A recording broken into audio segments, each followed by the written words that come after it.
Hello friends from the great outdoors. I am camping right now and doing some wide field astrophotography at night. And in this video, I thought I would share with you, I think 5 tips for wide field astrophotography. And on a different night, I, Raymond, was out camping doing astrophotography also. Due to family commitments, we could not go out camping together, but we both separately got to capture night skies under slightly different conditions, and then we collaborated to bring you these top 5 tips. Number 1, your camera body. You're going to want a camera body that produces relatively low noise images.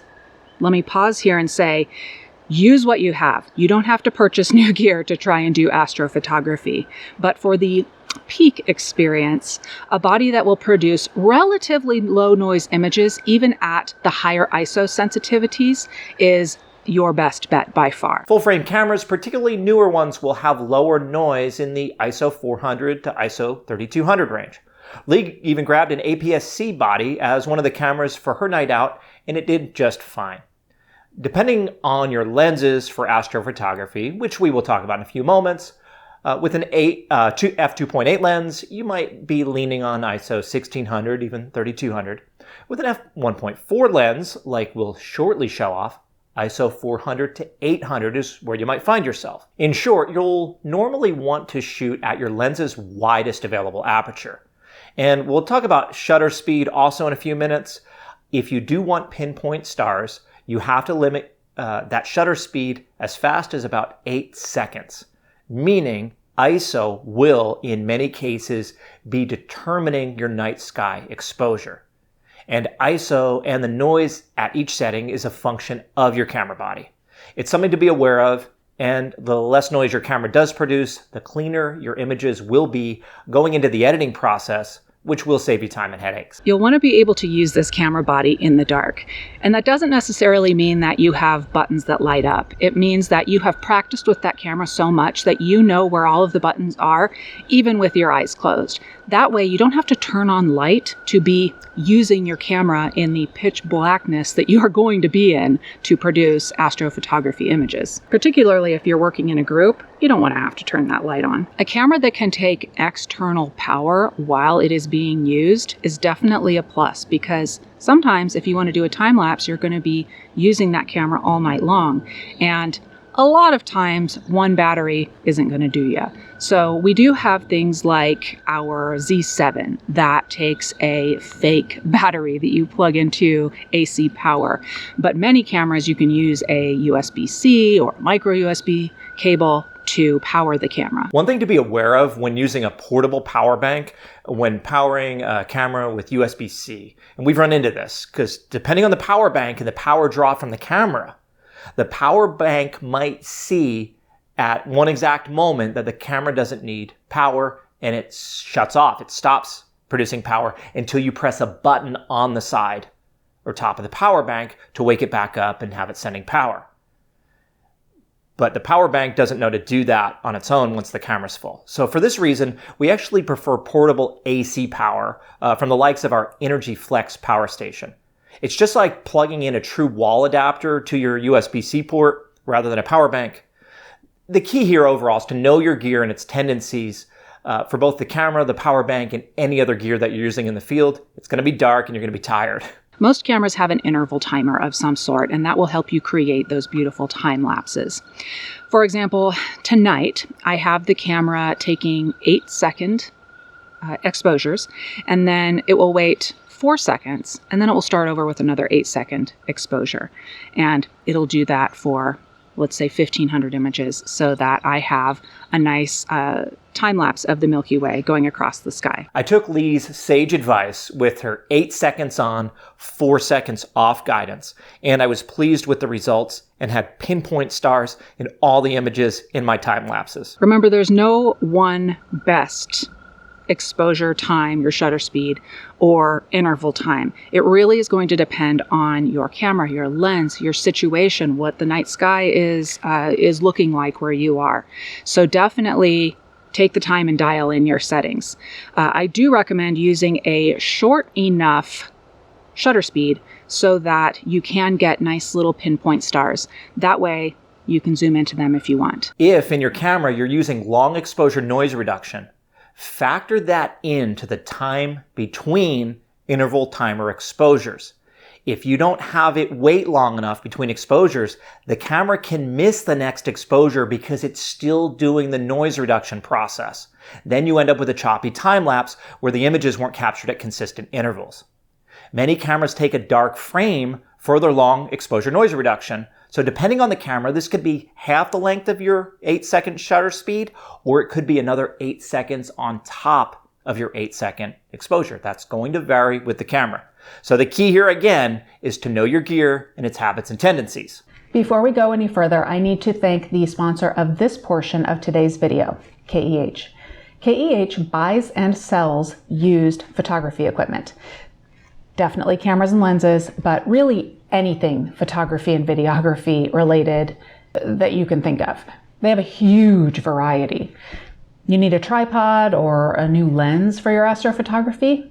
Check out KEH. Raymond and I have bought from and sold to them for years, which is why we continue to work with them and recommend them to you all. I am a KEH affiliate and I do have codes for you. If you sell your used gear to KEH and use my code, you get a bonus on top of the amount that you would normally receive.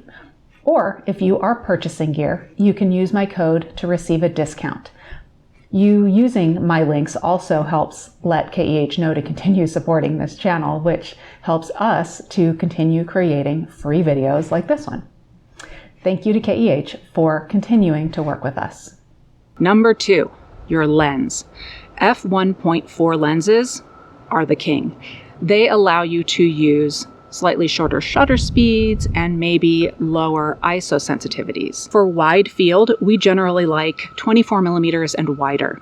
Tonight, I actually have the brand new Sigma 14 millimeter f1.4 DGDN art lens.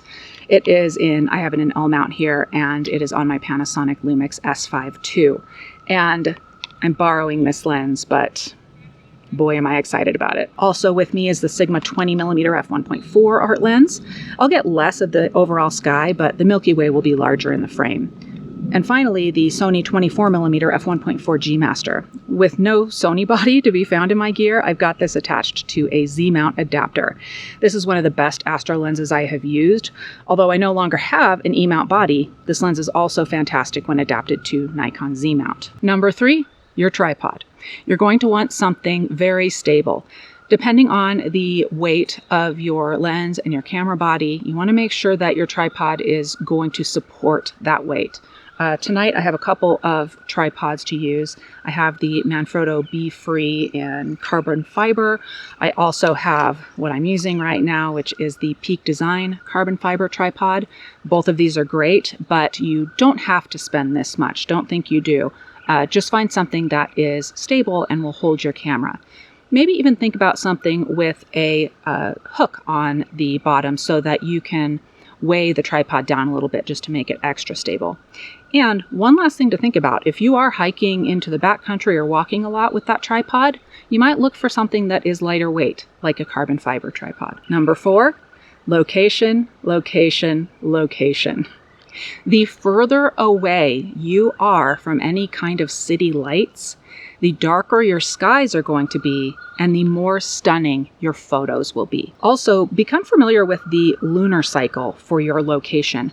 A new moon, when the moon is completely dark from your vantage point, is great because there will be no visible moonlight. However, during my trip that I'm on right now, I made sure to find out not only what the phase of the moon was, it is not a new moon, but I also found out when astronomical twilight is so that I know when the skies are at their darkest, and also when moonrise and moonset are, in addition to where the Milky Way is going to be and when. You can use apps like Photo Pills for stuff like that. For Leigh's trip, there was a moon in the sky, but not until very late at night.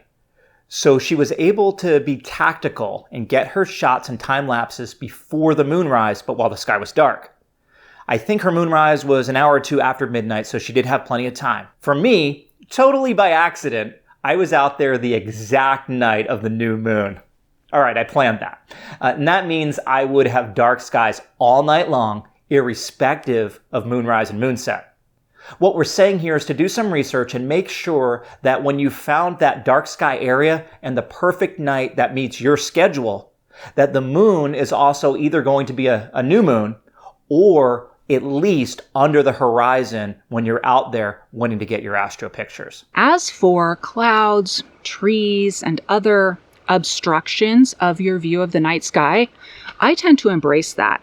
It's fine to do photos that are only the night sky, but I also like to have something in the frame to kind of ground the image, and that might be some tips of trees down the side of the frame or across the bottom of the frame, but it's definitely something to experiment with because you will add variety and you might find something that you like. Leigh and I both agree that without the character of some foreground objects obstructing the sky partially or even significantly, we run the risk of ending up with clinically great astro images that really have no personality, and they feel more like reference photos than something truly unique.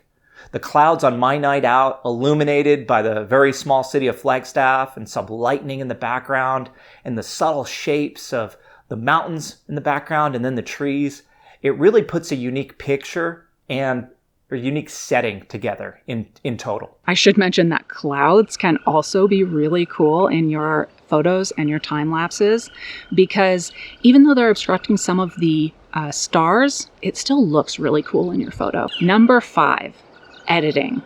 You are going to want to edit your night sky images. We tend to use Lightroom. That is not the only thing you can use. We tend to use Lightroom though, and we do our editing so that we really bring out the Milky Way and make it really even far brighter and more brilliant than it was in real life. Sometimes we do edit in a more conservative fashion. You get to set your own rules and parameters for this. You're accurately capturing all of the light that the camera is gathering from the Milky Way and the broader star field. You get to decide how intense that light pushes through in the final images. And then for time lapses, we use Final Cut Pro to gather together all of those individual images, which oftentimes is over 1,000 images, into one sequence and a video. That being said, just like with your cameras, your lenses, your editing software, there's not only one way of doing things, and you can certainly use other video editing software to create your time lapses. I know that many of you like star trails. And in the past, you had to use super long exposure images for this. But with star stacks, you're able to bend time and space, creating a unique vision of the night sky by stacking all of your time-lapse images into really unique creations. And if you point to the North Star, you'll get a very neat bullseye effect. There's all kinds of different things that you can do with this. There's different settings in the software, including a comets option, which turns the trails into tails, which is very neat, and it really accentuates how the movement of the Earth through the night affects the positioning of the stars from your unique vantage point. Plus, it's just fun to look at. And when it's fun, it means you're doing it right, even when everything didn't come out perfectly. I was actually slightly off focus on the Nikon Z7 using the Sigma 20mm. Totally my fault. I didn't take the time to set it up right. And I can tell if I really pixel peep in on those images, but the reality is I'm still able to make cool animations and bring out the Milky Way in those images just the same. And that's all, everybody. I am going to do a little setting up for my astrophotography tonight, and I hope you all share some of your comments in the comments below. What are your suggestions for wide field astrophotography? What camera do you use? What lens do you use? What are those little things that are tips that are unique to you that you can share with the rest of us? I hope y'all have a great day. Thanks for watching.